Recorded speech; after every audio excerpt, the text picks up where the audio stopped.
to show you how to troubleshoot, reset, and reprogram a Poultry Hawk remote. When I always get a remote that I want to check out or do whatever with, I always just begin by taking the cover off, then taking the back cover off. It just pops right off. Pop the back cap off, and then I'm just going to check and make sure there's no dust and buildup or anything in there. Blow it out. It should not be stored in the poultry house anyway, but just check that out. And I always just like to go ahead, pop the battery out, and check the battery voltage. You get a voltmeter, and you can put one prong on the outside and one in the center. And on DC volts, this battery should read 2.9 or greater. If it's below that, you want to change the battery. So I've checked the battery, and now I'm just gonna, again, the back of the contacts where the battery goes in, I'm going to press those in and make sure it keeps the battery snug from moving. Once I do that, I put my battery back in, then I'm gonna go ahead and I'm gonna reset the remote. And I do that by sticking a paper clip in the back of the remote in that little pinhole. Maybe there's a little screw there you have to take out. And I'm going to hit the reset button. And when I do that, the blue light should blink. If there is a solid blue light, there is likely something wrong with the remote. If you push the reset button several times and nothing happens, if the battery is good and it doesn't blink, then perhaps something is wrong with the remote. When you press the reset button, the blue light should blink. Now, the blue light blinked, it quit. The remote is canceled out. It's reset. Now, we need to reprogram the remote. This is a very important step as well. So now I'm going to press that reset button again. The blue light is blinking.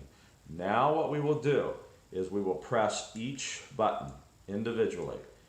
And we need to do this in a timely manner. Make sure we press each button very well. And while the blue light is blinking, now I'm going to wait for the blue light to stop. Okay, it has stopped. Now the Poultry Hawk remote has been correctly programmed. Once that is done, we can just put the cover back on. The Poultry Hawk remote should be ready to go. We simply go to our Poultry Hawk, and whether we have an older Poultry Hawk, a newer Poultry Hawk, they're much the same. We press the learn button, either on the receiver chip or the control board, and when we press the learn button, a light begins to blink. And when that red light is blinking, make sure the red light's blinking, we're gonna press several buttons on the remote.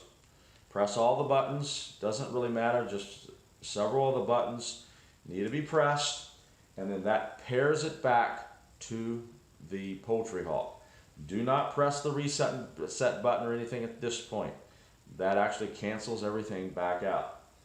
So once I've paired it back, the light quits blinking, and I press a button, the Poultry Hawk should operate. Okay, if the Poultry Hawk does not operate, when I press a button on there, you should see the light that blinks, or the light right next to it. It should blink when I press a button. Now that doesn't mean everything. It does mean that they're paired and talking. But if I did not properly program the remote, when I program that remote, it activates each button. And if that process was not done properly, it'll talk to the Poultry Hawk, but it will not operate the Poultry Hawk. So we need if you do this process and it doesn't work, then I'm going to go back and just redo that reset, reprogram process, and then pair it back. And sometimes it takes 2 or 3 times for some reason for it to work. So that pretty well summarizes the troubleshooting, reset, resyncing process for the Poultry Hawk remote. This remote can be paired to quite a number of Poultry Hawks.